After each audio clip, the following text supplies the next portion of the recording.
Ya, mungkin kalau saya memakai sebuah definisi itu adalah di satu sisi kita menjalankan mungkin yang namanya protokol sehat proteksi dari luar ya dengan melibatkan alat Oh. bantu tadi ya. Tapi yang harus kita lakukan yang juga menjadi yang sesungguhnya paling penting itu adalah yang disebut dengan namanya protokol sehat proteksi dari Hmm, dalam. Dalam arti ya. yaitu adalah ulah perilaku kita, yaitu adalah Hmm, bagaimana kita bisa meningkatkan imunitas kita dengan pola perilaku kita. Yang tadinya jarang olahraga harus rajin olahraga. Yang tadinya pola makannya kurang baik, pola makannya lebih baik dan selanjutnya gitu. Ya. wow, iya bener banget. Nah, ini yang kita pengen Mm-mm. banget cari tahu nih malam ini Mas Ade, belajar dari Ya. ahlinya. Nah, jadi Mas Ade sebenarnya boleh nggak dijelasin apa sih sebetulnya sistem imun kita dan apa aja nih yang mempengaruhi sistem imun kita nih Mas Ade?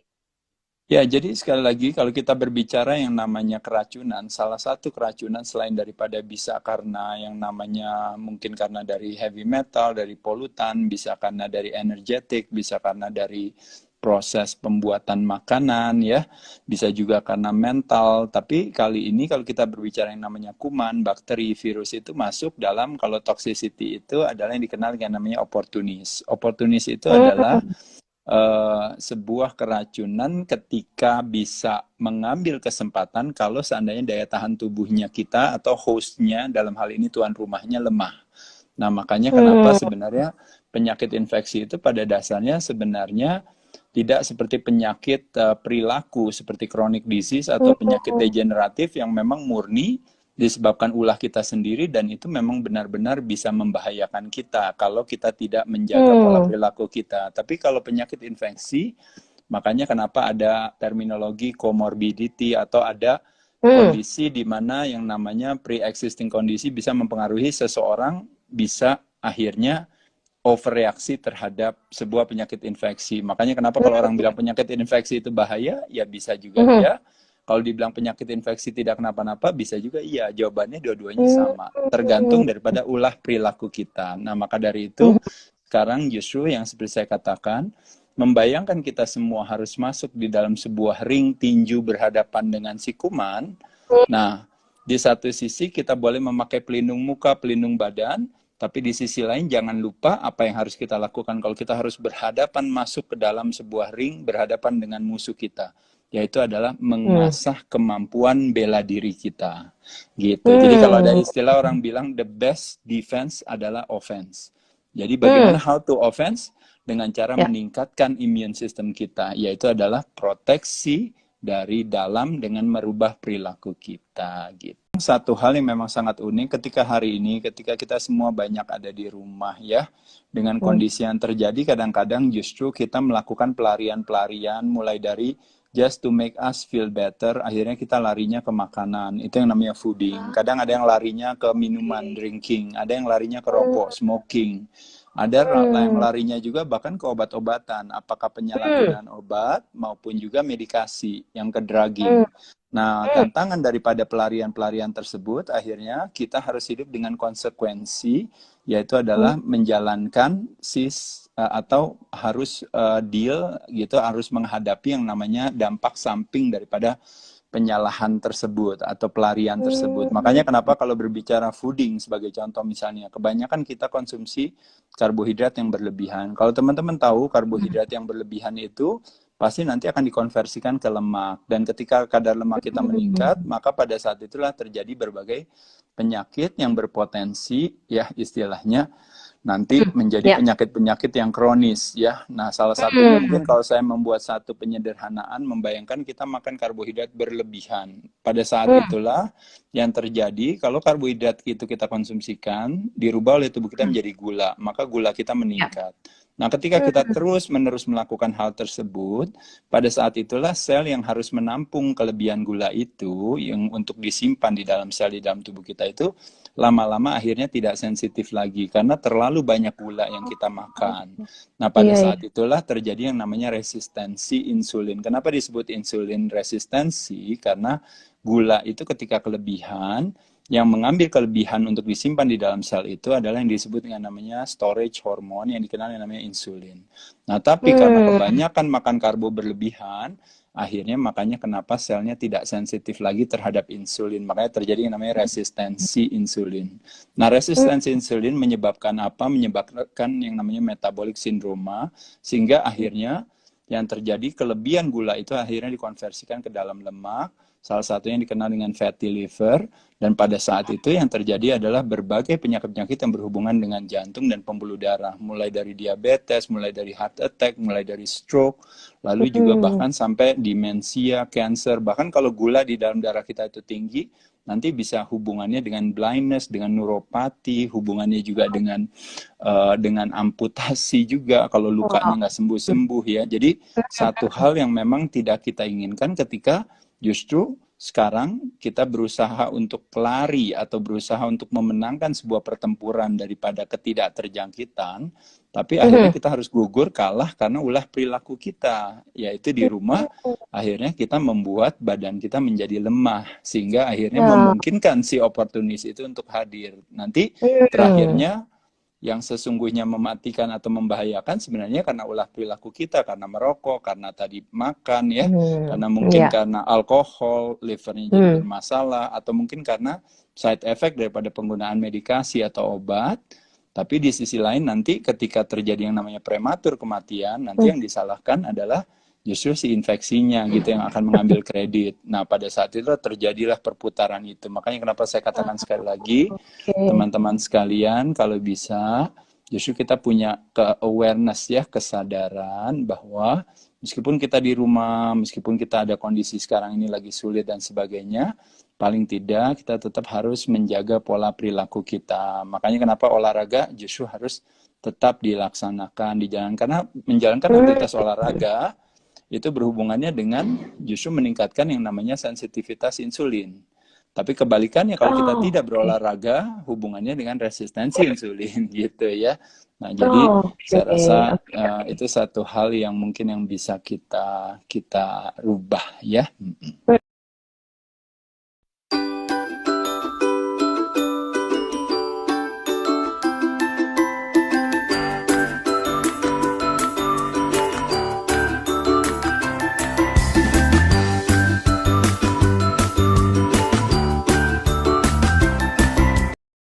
Iya, saya rasa kembali lagi ya, salah pahamnya di sini adalah ketika ada sebuah narasi yang justru malah membuat kita seolah-olah bahwa jangan olahraga, karena olahraga itu bisa terjangkit penyakit. Tapi ketika kita tidak olahraga, kita mendapatkan sebuah kepastian bahwa kita akan meningkatkan yang namanya chances peluang kita untuk terjangkit gitu. Jadi itu sesuatu yang paradoks sesungguhnya. Jadi sarana olahraga atau pusat kebugaran atau sarana atau tempat-tempat olahraga itu sesungguhnya adalah puskesmas sesungguhnya. Mereka lah yang sesungguhnya menjadi tempat yang akan membuat yang disebut yang namanya flattening the curve itu sesungguhnya. Jadi flattening the curve intinya adalah tidak terjadinya sebuah lonjakan gitu. Orang yang sakit harus masuk ke rumah sakit sehingga tenaga medisnya tidak siap. Nah, maka dari itu, makanya kenapa kita mesti rajin olahraga dan sebagainya. Karena kita berolahraga, pada saat itulah otomatis potensi chance kita untuk masuk rumah sakit itu menjadi lebih berkurang. Nah, makanya kenapa kalau semakin sedikit yang sakit,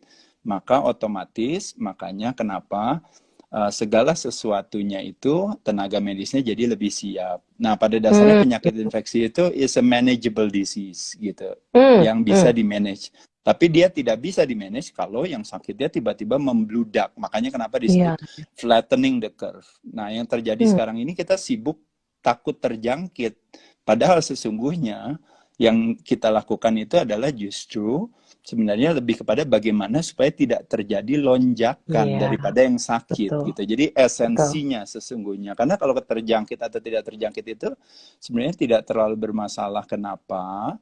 Karena pada dasarnya sebenarnya kalau kita berbicara rate of spreading itu memang tinggi, tapi rate of fatalitasnya sangat rendah sekali. Nah, oleh sebab itu makanya kenapa yang harus kita lakukan adalah kita justru berfokus kepada kerendahan daripada persentase rate kematian tadi, justru kita atasi dengan merubah ulah perilaku kita. Nah, kalau saya lihat makanya kenapa harus diseimbangkan antara kampanye protokol sehat dari luar dan kampanye protokol sehat dari dalam. Nah, justru Dalam. protokol sehat dari dalam itulah yang nanti akan bisa membuat rate of death-nya itu bisa sampai 0% gitu. Karena sekarang ini cuma 0, something persen.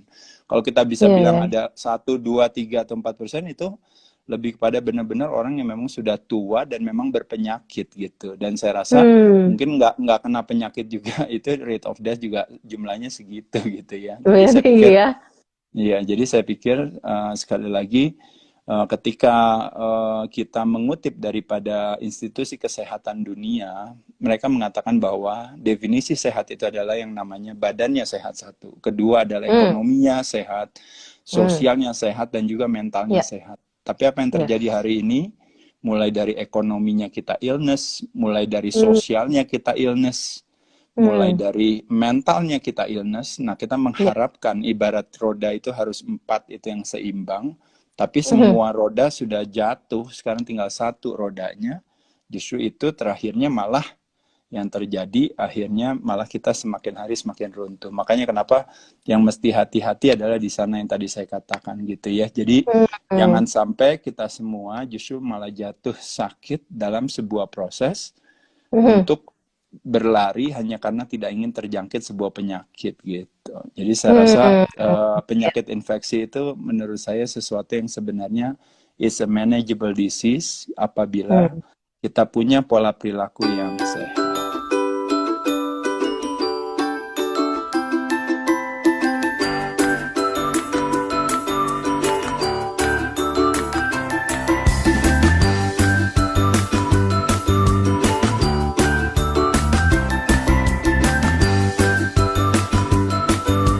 Saya rasa sebenarnya pada dasarnya tubuh kita kan adalah gym kita ya. Jadi kita bisa menggunakan tubuh kita untuk melakukan berbagai aktivitas. Salah satu aktivitas yang bisa kita lakukan adalah melatih yang namanya otot jantung kita yang disebut dengan cardiovascular exercise, dan kombinasi dengan melatih kekuatan otot rangka kita atau skeletal muscle kita yang disebut dengan namanya latihan beban, latihan pengencangan dengan menggunakan tubuh sendiri. Bisa dengan plank, squat, bisa dengan push up, bisa sit up, leg raises, ataupun berbagai aktivitas kegiatan yang sifatnya static kontraksi, atau mungkin kegiatan-kegiatan sekarang yang lagi populer hanya dengan menggunakan tubuh sendiri ya gitu. Saya rasa itu satu hal yang sangat baik ya, yang bisa kita lakukan. Jadi butuh sebuah kreativitas aja gitu ya. Kita bisa olahraga di mana saja menurut saya. Karena dengan, kembali seperti saya katakan tadi, dengan melakukan sebuah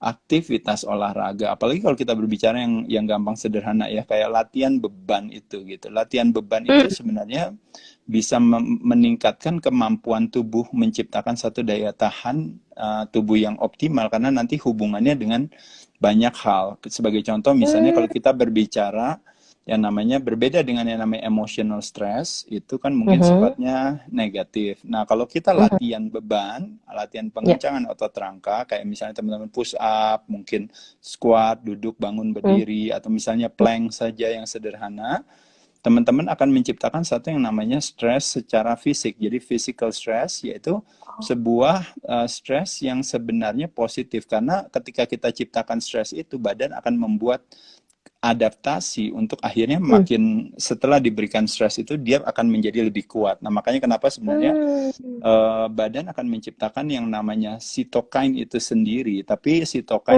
dalam arti masuk dalam family sitokain yang dikenal dengan myokain, yaitu hubungannya nanti dengan yang namanya, mungkin ini saya ngomong teknis ya, tapi ntar teman-teman bisa Google sendiri. Ada yang disebut yang namanya interleukin 6 yang berhubungan dengan white blood cells, yang berhubungan dengan kemampuan tubuh untuk berhadapan dengan yang namanya demam, dengan peradangan, dengan flu, dan sebagainya. Jadi dengan rajin latihan pengencangan otot, malah badannya jadi semakin lebih kuat gitu. Jadi teman-teman sekalian, begitu banyak kebermanfaatan daripada olahraga ya, yang kadang-kadang teman-teman tidak pernah menyadari gitu. Tapi sekarang ini terutama bagi orang-orang yang malas olahraga, tentu akan senang dengan narasi yang mengatakan bahwa iya, saya nggak olahraga. Kenapa? Karena kalau olahraga nanti akan ketularan gitu ya. Jadi seolah-olah olahraga itu akan membuat penyakit jadi semakin banyak ya. Saya rasa bukan hal yang bijaksana.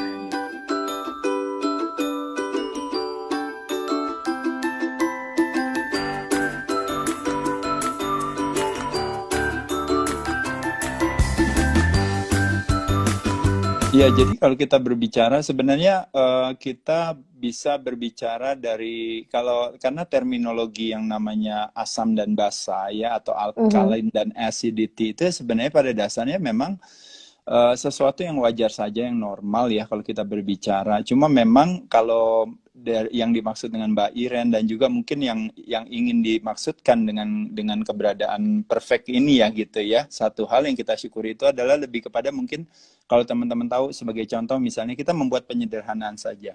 Jadi ketika teman-teman merokok juga, kadang-kadang alkohol Hmm. juga, kadang-kadang juga Hmm. makan sembarangan, kadang-kadang juga Ya. stres ya karena Hmm. pola cara pikir yang melemahkan hati. Nah, Hmm. akhirnya terjadilah yang mungkin kalau orang bilang itu yang namanya acidic lifestyle Acidic gitu. lifestyle. Ya Hmm. seolah-olah dikatakan sebagai acidic lifestyle itu adalah kalau hubungannya dengan suplai oksigen ke dalam darah yang kurang, akhirnya juga Iya. terjadi mungkin kita memakai terminologi-terminologi seperti misalnya darahnya kental gitu ya. Jadi Hmm. segala Ya. sesuatu yang akhirnya seolah-olah kita katakan itu sebagai sesuatu yang kurang sehat. Makanya kenapa ketika kita Hmm. mengkonsumsikan buah-buahan, sayur-sayuran, ya itu adalah sebuah jadi ibarat makanan dan minuman yang kita konsumsikan yang memang memiliki nilai alkalin yang tinggi gitu, yang baik, yang bisa Hmm. memberikan keseimbangan. Jadi di satu sisi memang Hmm. seperti itu. Tapi memang di Hmm. sisi lain kalau kita lihat terminologi acid itu atau asam Hmm. itu juga di satu sisi ada terminologi asam sebagai yang tadi yang negatifnya gitu ya. Tapi di Ya. sisi lain juga ada terminologi asam yang positifnya. Asam yang positifnya itu dalam arti kalau kita nanti berbicara pH kalau pH scale gitu dalam tubuh kita itu. Hmm. Jadi kalau di mulut kita itu sekitar kalau normal itu kan di sekitar 7 ya. Nah, nanti begitu Hmm. masuk ke dalam perut kita makin lama itu makin turun pH-nya Betul. dari 7 turun ke 6, ke 5, ke 4, ke 3 gitu ya kalau teman-teman tahu Iya. ya. Dan setiap penurunan pH itu terjadi yang namanya tingkat keasaman itu meningkat kurang lebih 10 kali lipat gitu. Jadi mulai Hmm. dari 7 ke 6 dikalikan 10. 10 6 turun ke bawah lagi berarti tingkat keasamannya naik lagi menjadi 100. Dari 5 Hmm. turun lagi ke 4 lagi turun lagi menjadi 1000 dan terus menerus Hmm. sampai ke bawah. Nah, manusia pada dasarnya sebenarnya kalau untuk mencerna seperti protein dan lemak memang membutuhkan tingkat keasaman yang lebih tinggi gitu yang makin turun Oh, ke bawah. Nah, oke. gitu ya. Dan termasuk juga Hmm. makanya kenapa kayak binatang bisa makan makanan, misalnya kucing atau anjing ya, kalau teman-teman tahu bisa makan dari makanan yang di bawah gitu, yang kadang-kadang Hmm. seolah-olah menurut manusia itu kotor, itu karena dia punya tingkat keasaman yang memang sangat rendah, bisa sekitar 1 sampai Hmm. 2 gitu. Kalau manusia Hmm. sebenarnya di sekitar 2 sampai 3 kalau kita udah berbicara tubuh kita bisa mencerna makanan. Tapi memang gara-gara stres, pola perilaku dan sebagainya akhirnya tidak memungkinkan kita untuk bisa memproduksi yang namanya situasi itu gitu. Situasi itu dalam Hmm. arti kalau istilahnya one of the strongest acid in our body itu yang disebut namanya hydrochloric acid gitu, HCl Oh, disingkatnya. oke. Nah, HCl itu hanya bisa diproduksi kalau kita pola hidupnya sehat. Tapi kalau seandainya pola hidupnya Hmm. kita nggak sehat, nah Ya. otomatis makanya akhirnya kita membutuhkan bantuan untuk supaya Hmm. kita bisa punya situasi yang asam yang memungkinkan kita untuk mengaktifasi kemampuan tubuh kita untuk menciptakan namanya enzim gitu, kemampuan memproduksi enzim untuk Oh. supaya kita mencerna makanan gitu. Tapi kalau Hmm. Hmm. dalam hal hari ini kita berbicara perfect, kita tuh berbicara lebih kepada konsep alkalin dan acid itu yang lebih yang sifatnya yang tadi, yang awal tadi, yang pertama ya teman-teman ya. Ya. Jadi lebih kepada Hmm. bahwa memang bayangin tadi yang saya katakan tadi, apa yang dilakukan teman-teman di rumah tadi, mulai Hmm. larinya ke drinking, ke drugging, Hmm. ke Hmm. smoking, ke Ya. fooding. Nah, itu semua artinya apa? Itu semua artinya kita berbicara alkaline lifestyle-nya itu kebalikannya. Kita acidic lifestyle itu Acidic semua lifestyle. gitu ya. Makanya Ya, betul kenapa betul. dengan pola perilaku seperti itu kita bilang boleh nggak kalau saya minumnya misalnya perfect ya malah jadi bagus gitu ya. Karena kan Iya. pola perilakunya kita yang kurang baik gitu ya. Jadi Iya. saya rasa lebih ke sana. Tapi memang kalau Iya. teman-teman yang konsumsi terutama vegetarian gitu ya atau Hmm. vegan, Ya. saya rasa tidak membutuhkan tingkat keasaman yang tinggi buat mencerna makanannya begitu ya. Saya Hmm. rasa itu.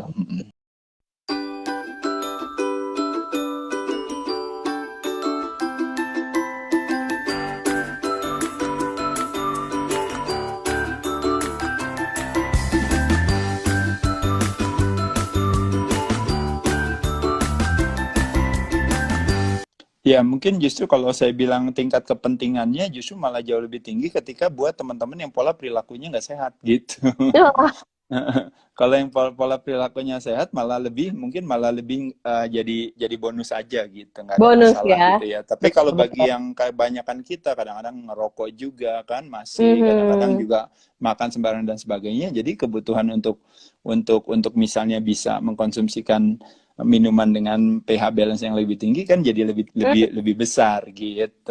Tapi Hmm, kalau bagi yang iya. justru udah pola hidupnya benar sehat udah apa sebenarnya nggak terlalu masalah sih nggak Ah, oke. kenapa-napa gitu. Kenapa ya? Dan Mhm. memang normal memang air itu kan di sekitar 7,6 ya pH-nya gitu. Hmm, Kebetulan kalau kalau kalau perfect ini kan bisa sampai 8 9 gitu ya ke atas sembilan gitu. Jadi setengah. Betul, betul. iya, jadi saya rasa satu pilihan aja ya, opsi kita bisa membuat strategi gitu. Jadi di satu sisi Mhm. kadang-kadang kita memang mencari apa namanya konsumsi acid tertentu untuk hubungannya dengan situasi acid dan enzim buat mencerna makanan, Mhm. terutama bagi teman-teman yang konsumsi protein dan lemak yang tinggi. Hmm, Nah, di ya. sisi lain juga bagi teman-teman yang mungkin pola perilakunya kurang sehat ya akan mendapatkan begitu banyak kebermanfaatan ya dengan mengkonsumsikan Hmm. air ini.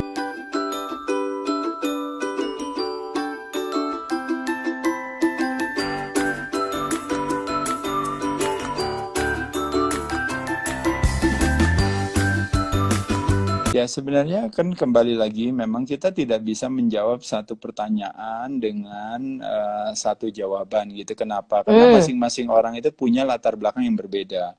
Mulai dari ya. latar belakang kesehatan, latar belakang kegiatan, aktivitas, Mhm. termasuk juga latar belakang mungkin kalau kita bicara profil medisnya dan Hmm, sebagainya gitu ya. Tapi intinya ya. mungkin secara umum, kalau saya bisa katakan adalah membayangkan tubuh kita itu adalah sebuah perusahaan. Sebuah perusahaan itu memiliki 5 pemegang saham. Pemegang Hmm. saham itu ada air atau cairan yang harus diseimbangkan. Yang kedua adalah ada organ tubuh yang harus dijaga kesehatannya ya. Dan yang ketiga ada tulang yang harus dikuatkan apabila otot dikencangkan dan ada lemak yang harus diturunkan, harus direndahkan gitu. Nah, jadi dengan Oh. kita paham 5 pemegang saham dalam komposisi Hmm. tubuh kita Mhm. berharap supaya kelima tersebut itu memiliki satu keseimbangan atau harmonisasi. Nah, yang sering terjadi adalah otot kita itu makin hari itu makin turun, terutama ketika usia kita semakin meningkat. Hmm. Nah, Ya. makanya kenapa ototnya turun dan lemah pada saat itu akan mempengaruhi tulangnya gitu ya. Makanya otot Hmm. nggak dilatih, kalau otot dilatih yang terangsang kekuatannya tulang. Tapi otot nggak dilatih, Oke. otomatis tulangnya jadi lebih lemah. Nah, ketika tulangnya lemah, Hmm. otomatis geraknya jadi lebih sedikit. Ketika geraknya Hmm. sedikit, akhirnya metabolisme menjadi lebih lambat, kadar lemak menjadi lebih meningkat, dan pada Hmm. saat itulah akhirnya terjadilah ketika kadar lemak meningkat terjadilah potensi berbagai penyakit degeneratif. Makanya klaim BPJS Kesehatan itu begitu tinggi semua karena ulah perilaku kita gitu. Terutama orang yang usianya 30 tahun ke atas, setiap tahun itu Hmm. terjadi penurunan 1% daripada kadar kadar otot kita. Nah, jadi Otot satu ya. masalahnya adalah di otot sehingga berpengaruh ke tulang. Hmm. Kedua adalah kalau seandainya kita konsumsi karbohidrat yang berlebihan dan sebagainya nanti bisa pengaruh ke organ tubuh kita. Nah, itu juga problem. Dan yang ketiga adalah keseimbangan air. Nah, itu tadi kalau kita Hmm. berbicara tergantung daripada aktivitas teman-teman sekalian gitu. Kalau teman-teman yang berolahraga atau tinggal di daerah yang panas, teman-teman juga Hmm. banyak keringat dan sebagainya, tentu kebutuhan minumnya pasti akan lebih tinggi tuh. Atau yang berolahraga. Tapi kebalikannya kalau teman-teman misalnya mungkin nggak terlalu berkeringat, nggak terlalu apa, olahraganya juga nggak terlalu banyak dan sebagainya, mungkin kebutuhannya juga mungkin tidak terlalu besar gitu. Tapi bagi teman-teman Hmm. yang misalnya kadang maraton, apalagi zaman sekarang senang sepeda gitu ya, Iya. kan keringatnya banyak sekali ya, saya rasa Ya. menyenangkan kalau bisa mengkonsumsikan itu. Dan yang kedua, tadi saya setuju kalau saya ditanya, makanan atau minuman yang paling sehat itu adalah makanan dan minuman yang paling alami. Kenapa? Hmm. Karena dengan sebuah kealamian, kita dekat dengan alam, makanya ada istilah yang mengatakan bahwa tubuh kita adalah akumulasi daripada alam yang kita konsumsikan. Jadi, membayangkan tubuh manusia itu adalah produk alam, dan alam itu Mhm. sebenarnya kepanjangan daripada tubuh kita gitu. Makanya kenapa Hmm. kayak orang bilang ketika kita dekat dengan alam, dekat dengan gunung, dekat dengan sungai, dekat dengan laut, dekat dengan pantai, dekat dengan rumput dekat dengan ibaratnya tanah itu, Tanah. pada saat itulah kita mendapatkan satu charging yang luar biasa. Namun secara pH-nya itu tinggi. Jadi bukankah sesuatu yang menyenangkan bagi kita untuk kita konsumsikan. Jadi itu satu hal yang sangat baik. Termasuk juga dalam hal makanan, teman-teman sekalian. Makanan kenapa disebut makanan alami yang baik? Karena memang sekali lagi ketika terjadi sebuah kealamian itu, maka proses kita untuk mencerna makanan itu menjadi lebih mudah. Semakin makanan diproses dengan pertimbangan sebuah kepraktisan, maka biasanya otomatis jadi perjalanan makanan itu panjang. Nah, ketika perjalanan makanannya panjang karena di sebuah proses, apalagi ditambah dengan zat pengawet dan sebagainya, nah pada saat itulah otomatis badan harus perlu effort ekstra atau usaha ekstra untuk mencerna makanan itu. Begitupun juga dengan air, ketika airnya ditambahin gula, ditambahin ini, ditambahin itu gitu ya. Nah, pada saat itu otomatis ibaratnya kualitas daripada kesehatannya tersebut juga semakin menurun gitu. Jadi bersyukur ketika kita bisa punya kesempatan untuk bisa mendapatkan berbagai sumber-sumber makanan dan juga sumber minuman yang memang murni itu berasal dari alam yang langsung bisa kita konsumsikan gitu.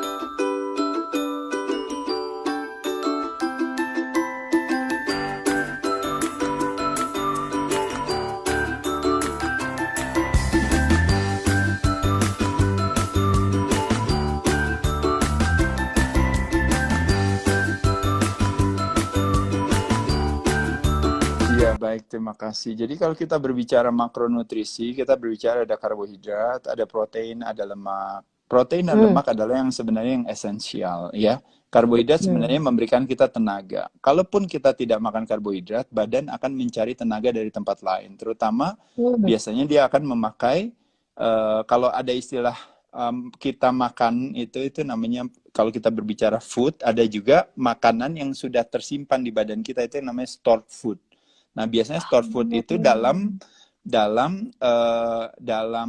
kalau istilahnya dalam bentuknya biasanya lemak gitu ya. Makanya kenapa kita semua kadar lemaknya tinggi itu karena kita punya stored food, punya cadangan makanan ya.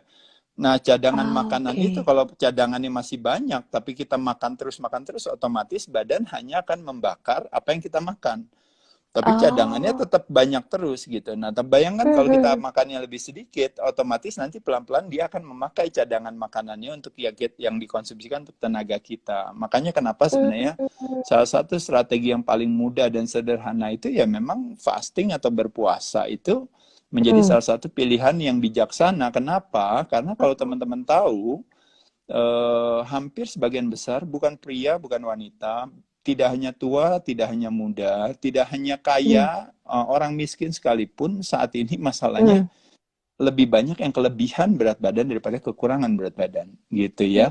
Nah, kelebihan berat badan yang tadi saya katakan hampir sebagian besar karena resistensi insulin, akhirnya makanya kenapa terjadi yang namanya metabolic syndrome, jadi kadar lemaknya tinggi. Nah, jadi apa yang bisa dilakukan? Yang dilakukan strateginya yang sederhana, yang seperti saya katakan adalah kita menyenangkan kalau seandainya satu hari itu 24 jam, kalau seandainya minimal porsi 50%-nya 12 jam atau 13 jamnya kita tidak makan, itu badan akan bertepuk tangan terima kasih, bilang bahwa aduh saya dikasih istirahat ya. Nah, ingat teman-teman sekalian, mulut kita adalah sumber kesehatan dan sumber kesakitan. Nah, jadi membayangkan kalau apa yang kita masukkan lewat mulut kita, kadang-kadang ada 4 elemen yang disebut namanya what, yang kedua yang disebut namanya how, yang ketiga yang disebut namanya when, dan yang terakhir disebut namanya how much. Nah, ini yang dimaksud what itu artinya sumber dan jenis apa sih yang kita konsumsikan. Yang kedua adalah how, bagaimana makanan penyajiannya kita lakukan sehingga kita makan itu penyajiannya seperti apa. Lalu yang ketiga adalah kapan kita makan jadwalnya, dan yang terakhir adalah jumlahnya apakah sesuai gak dengan kebutuhan kita atau ternyata malah kelebihan, kebanyakan gitu. Nah, nanti orang bisa ngomongin yang namanya kalori defisit, ada yang namanya kalori surplus dan sebagainya. Nah, tapi dari 4 ini semuanya saling berkaitan. Dari sumber yang sama dengan penyajian yang berbeda, kalorinya bisa berbeda. Dari sumber yang sama tapi dengan bagian body part yang berbeda, kalorinya bisa berbeda gitu ya. Dengan pola makan jadwalnya yang berbeda, atau misalnya kita salah strategi dalam waktu makan, bisa mempengaruhi akhirnya kegemukan juga gitu, gara-gara gara-gara kita makannya timingnya tidak tepat gitu. Nah, Tidak jadi tepat. sekali lagi teman-teman sekalian, memang berbicara yang namanya pemahaman dasar tentang pengaturan pola makan memang sedikit membutuhkan waktu dan usaha bagi kita untuk belajar. Tapi cara yang paling gampang yang saya katakan tadi, kalau kita bisa puasa aja yang gampang, terakhir makan jam 9 malam, berarti saya baru boleh makan lagi paling cepat berarti jam 9 pagi. Nah, artinya 12 jam saya tidak mengkonsumsikan makanan. Itu memberikan kesempatan kepada tubuh untuk beristirahat. Nah, apalagi saya bilang, oh saya makannya baru siang aja deh, jadi saya skip yang namanya makan pagi. Nah, sekali lagi teman-teman sekalian, sarapan pertama itu yang disebut namanya breakfast. Jadi breakfast itu bukan sarapan pagi, tapi sarapan pertama setelah kita beristirahat, gitu. Makanya kenapa disebut breakfasting, gitu ya. Jadi kalau breakfasting itu kita makannya misalnya baru ada yang pagi, ada yang siang, bahkan ada yang sampai agak sore baru makan. Saya rasa satu hal yang baik saja. Cuma tidak seperti bulan Ramadan, kita melakukan puasanya tidak dengan dry fasting, tapi tetap dengan tetap mengkonsumsikan minuman gitu. Jadi kalau kita misalnya punya minum hanya cuma teh aja atau misalnya kopi aja atau apa, selama tidak memasukkan gula, tidak terjadi kehadiran insulin. Karena insulin hadir itu berhubungan dengan tidak terjadinya pembakaran lemak. Nah, ketika kita tidak makan, kita berharap yang tadinya selama ini tenaga kita banyak kita dapat dari glukosa, gula di dalam darah, sekarang kita berusaha badannya diajarkan untuk menggunakan lemak sebagai sumber tenaga. Makanya kenapa disebut dengan namanya kondisi yang disebut dengan namanya ketika gula di dalam darah kita itu turun, pada saat itulah kita masuk dalam yang disebut dengan namanya state of ketosis. Makanya kenapa disebut state of ketosis? Karena badan kita menciptakan yang namanya ketone body yang akan dipakai oleh tubuh untuk menjadi tenaga. Nah, jadi mungkin kalau bahasa sederhananya sebenarnya secara bertahap perlahan kita mengedukasi diri kita untuk tidak lagi rely on glukosa, tapi rely on lemak. Nanti lama-lama terjadilah yang namanya fat adapted atau badan akan beradaptasi untuk menggunakan lemak sebagai sumber tenaga kalau kita berpuasa gitu. Nah, dan pada saat buka puasa, bukalah dengan protein, serat, dan lemak, bukan dengan yang manis-manis. Jadi bukan dengan karbohidrat. Nah, kebalikannya. Kenapa? Karena kalau masuknya dengan yang manis-manis, pada saat itulah insulinnya nanti naik, pada saat insulinnya naik, pada saat itulah akan disimpan ke dalam sel lemak lagi, dan terakhirnya jadi lemaknya meningkat. Nah, tapi setelah kita masukkan protein dan lemak, nah pelan-pelan baru belakangan kita next meal-nya kita boleh masukin karbohidrat bertahap. Gitu. Nah, jadi supaya tidak terjadi yang namanya lonjakan insulin itu tadi, gitu. Karena terjadi lonjakan insulin, akan terjadi penurunan insulin. Ada spike-nya yang tinggi, nanti akan terjadi penurunan, dan pada saat itu gula darahnya akan ngedrop kenceng, dan pada saat itu biasanya kita ngantuk dan sebagainya ya. Membayangkan pada saat akhirnya kita tidur dengan posisi makan yang karbohidrat yang berlebihan. Makanya kenapa disimpan di dalam sel lemak. Makanya kenapa kalau teman-teman sering makan siang nasinya banyak gitu ya, pada saat kelar makan siang semua pada ngantuk gitu ya. Gitu. Nah, jadi oleh sebab itu teman-teman mesti paham sedikit tentang strategi ini. Bukannya nggak boleh, sekali lagi teman-teman, saya hanya membuat satu penyederhanaan saja ya.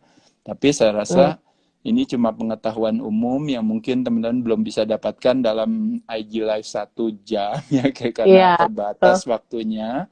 Tapi paling tidak saya mengantarkan saja keingintahuan teman-teman untuk akhirnya teman-teman mau sedikit belajar tentang, oh iya ya saya harus ngatur nih pola makannya, oh iya ya saya harus menjaga asumsi asupan makan, termasuk juga pilihan minuman tadi ya, seperti tadi. Ya, dalam kesempatan ini saya bersyukur juga, tapi kita mengajak teman-teman juga untuk paham juga tentang pola hidup sehat ya secara umum ya. Saya rasa itu satu hal yang sangat kita hargai.